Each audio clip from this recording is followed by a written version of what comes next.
On est en 2016. C'est le premier bilan du cul.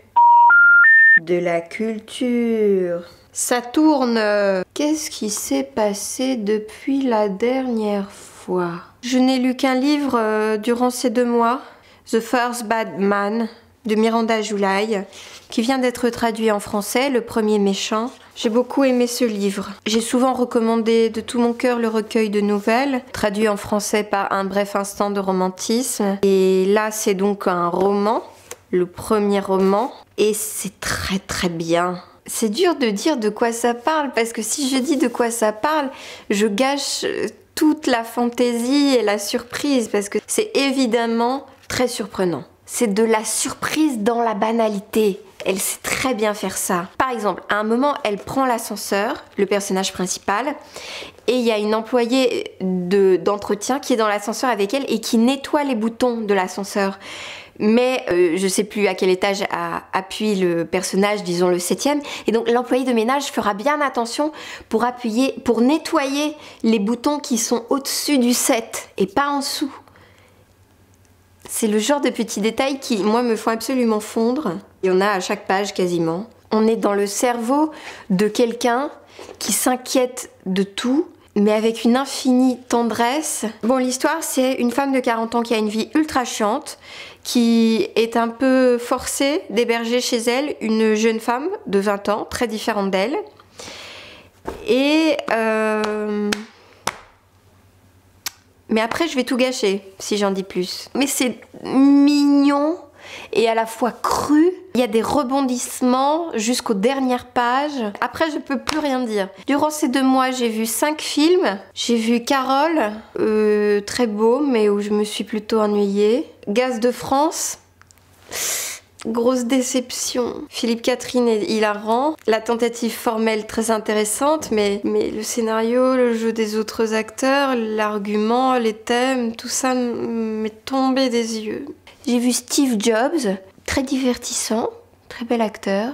Construction originale. J'ai vu La tour de contrôle infernale de Éric Judor.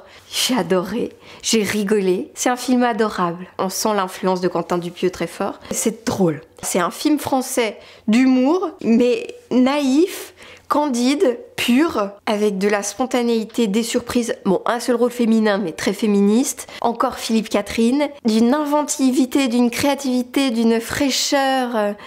non mais j'ai été conquise. Et puis j'ai vu Peace to Us in Our Dreams de Sharunas Bartas. Je ne connaissais pas vraiment ce réalisateur. Et là, j'ai dormi. Dialogue interminable, chuchoté, plan de nature très belle, film méditatif sur le deuil. Non, j'ai pas réussi, j'ai dormi. Pour les expos, je suis passée à Metz pour une avant-première de Solange et les Vivants et donc j'en ai profité pour visiter le centre Pompidou, là-bas. J'ai fait toutes les expos de la programmation. Celle qui s'appelait Cosa Mentale sur la télépathie, ça m'est vraiment passé au-dessus. J'ai l'impression que on pouvait prendre un audio guide et il aurait fallu que je reste 3 mois pour tout comprendre. Et puis il y a la très belle installation de Kawamata, qui est dans le hall, mais surtout celle qui s'appelle Under the Water, qui sont des débris de bois, de meubles, de portes, qui ont été suspendus, cloués en une nappe, imitant la surface de la mer, donc au plafond d'une grande salle encadrée de baies vitrées sur la ville. C'est très impressionnant, très réussi. La lumière est inouïe. C'est une grande allégorie des séquelles du tsunami. L'inspiration sont ces grandes étendues d'eau remplies de débris flottants. Donc là, on se retrouve under the water, donc sous l'eau, avec ces débris au-dessus de soi, en léger volume ondulant. C'est très beau. Et puis il y avait une 3e expo qui s'appelle Sublime, sur les dérèglements de la terre, du climat, des éléments, de l'environnement. Vraiment plutôt très, très chouette aussi. De quoi je me souviens? Ça fait 2 jours et j'ai tout oublié, donc je te mets des images, plus d'images. Là tu vois les images. Oh, des belles images. Encore une image. Oh, c'est beau. Oh, encore. Oh, voilà. Centre Pompidou, Metz. Et puis j'ai beaucoup aimé cette œuvre commandé pour la COP 21 de un certain Liam Gillick, qui s'appelle The Logical Basis, qui sont plusieurs fresques sur les murs de la gare du Nord, les quais du RER B et D. J'avais vu ces grands panneaux de couleurs avec des formules mathématiques. J'avais trouvé ça tellement cool. Je me suis dit, mais je suis à Londres, je suis à Paris, je suis à Berlin. J'ai trouvé que ça ressemblait pas du tout à un truc parisien. J'ai trouvé cette œuvre pop, ludique, et à la fois engagée. Ça reprend des formules d'un chercheur d'écologie, je ne connais pas tous les détails. Quoi qu'il en soit, c'est une œuvre bonne pour l'environnement, gratuite et intelligemment implantée dans le quotidien des gens. Ça m'a réjoui de voir ça dans le RER parisien. Bon, j'ai vu un spectacle en janvier, je crois que je vais pas en parler parce que j'étais invitée et je suis partie à la moitié parce que c'était impossible. Je crois que je ne peux plus voir de théâtre un peu conventionnel. Sinon, je suis allée voir le deuxième spectacle de Blanche Gardin à la Nouvelle Scène, donc sur une péniche, qui s'appelle Je parle toute seule. Le premier, je crois que ça s'appelait J'ai quelque chose à vous dire. Enfin, c'était très solangien dans le programme. Et puis on m'en avait souvent dit du bien, peut-être qu'elle me ressemblait.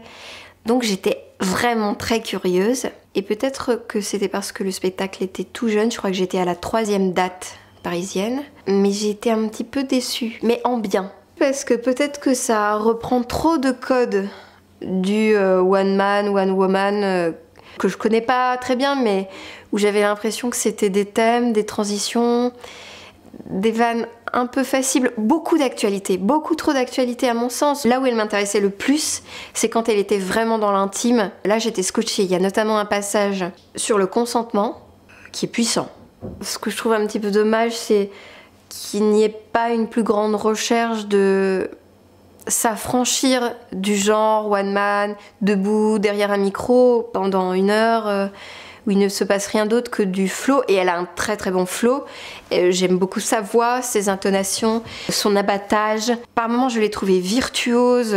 Elle me faisait décoller. J'ai l'impression qu'elle était un peu en sous-régime. Qu'elle pourrait faire quelque chose de beaucoup plus radical et différent. Alors peut-être qu'elle n'a pas envie, ou peut-être qu'on n'attend pas ça d'elle, ou voilà, toutes ces raisons me dépassent, mais comme j'ai aussi le projet d'un seul en scène, ça m'intéresse de voir ce que font les autres, et là je me suis dit, c'est petit, c'est dommage, c'est petit. Niveau musique, le dernier Joanna Newsom, ça s'appelle D'hiver, j'adore. Alors c'est très ornementé, moi je trouve que ça sent la cannelle et le clou de girofle et qu'on est dans un cocon, il y a de la neige et un feu de cheminée. C'est une petite poupée qui vous... qui fait des trucs étranges, c'est un petit lutin. C'est la musique couverture et on regarde la neige tomber, ça c'était parfait pour l'hiver. J'ai énormément écouté Bagarre, musique de club, c'est le EP de ce groupe français. Je sais pas comment qualifier leur musique, les textes sont géniaux, c'est péchu, c'est cru, c'est cul, les clips sont très beaux. C'est un collectif qui donne foi en la musique en français et c'est très très excitant. J'ai ressorti Neil Young, c'était mon tout premier amoureux qui m'avait fait découvrir Neil Young. Évidemment Harvest. Pour dans le train, pour dormir, pour lire en même temps, c'est voyage immédiat dans le temps, les années 70, avec une voix sublime. Moi j'aime pas trop la guitare, mais la guitare chez Neil Young, elle me donne des frissons. Ah oui, je sais pas comment on dit ce nom, c'est un peu... Pourquoi ils ont choisi ce nom, je comprends pas, c'est un nom compliqué. Mansfield T-Y-A. TYA, je sais pas comment on dit, Corpo Infermo, c'est l'album de 2015 parce que j'ai écouté le premier, enfin le précédent, et là j'ai pas du tout accroché. Encore une fois des paroles superbes, il y en a une sur le dictionnaire. Bleu lagon, rouge sang. Non, sinon dans le genre voix féminine expérimentale, j'ai découvert Jenny Hval, Apocalypse Girl. Je crois qu'elle est d'origine de Scandinavie, mais elle chante en anglais. Sa voix me fait beaucoup penser à Miranda July, parce qu'elle parle à des moments poético, militante, cynico, enfin très originale. Et si je veux planer dans les transports, j'écoute Beach House, Dépression Cherry ou Thank You Lucky Stars. Sinon, en québécois, j'ai découvert Safia Nolin ou Noline. C'est de la variété folk, j'y connais rien. Si vous aimez l'accent, c'est une voix de femme traînante, assez atypique qui pousse pas la voix, un peu tristoun. C'était ça, janvier-février. Et maintenant, place au concours. En janvier est parue la version poétique de moi-même en librairie, Solange se parle, chez Payot. Et si tu n'as pas encore ton exemplaire, j'en offre 3 dédicacés. Aussi, le 9 mars, grâce à toi, sortie nationale de mon premier film, Solange et les vivants. Tu la vois ? J'offre aussi 3 affiches dédicacées dans la taille plus petite là. Je sais pas comment on fait vraiment les concours. Ce que je propose, c'est d'aller sur Twitter pour participer et gagner un livre dédicacé ou une petite affiche dédicacée. Il faut avoir un compte Twitter, me suivre Solange te parle pour qu'on puisse communiquer et utiliser le hashtag Solange me gagne. Ah tu écoutes, voilà, t'as compris. Et dans le tweet, enfin, tu manifestes ton enthousiasme pour l'objet livre ou l'objet affiche ou l'objet film ou mon corps ou... Enfin, c'est bien que je puisse comprendre si tu t'intéresses plutôt au livre ou plutôt à l'affiche. Et je choisirai au hasard 3 gagnants pour l'affiche et 3 gagnants pour le livre dédicacé. Le film sort le 9 mars dans une dizaine de salles en France, je crois. Un merci très attendri à tous les spectateurs qui sont venus en avant-première au Luminor durant ces 5 dernières semaines. Il reste une dernière avant-première. Ah, et j'ai oublié de dire, je serai au Salon du Livre le dimanche 20 mars pour une signature. Je t'attendrai. Au revoir!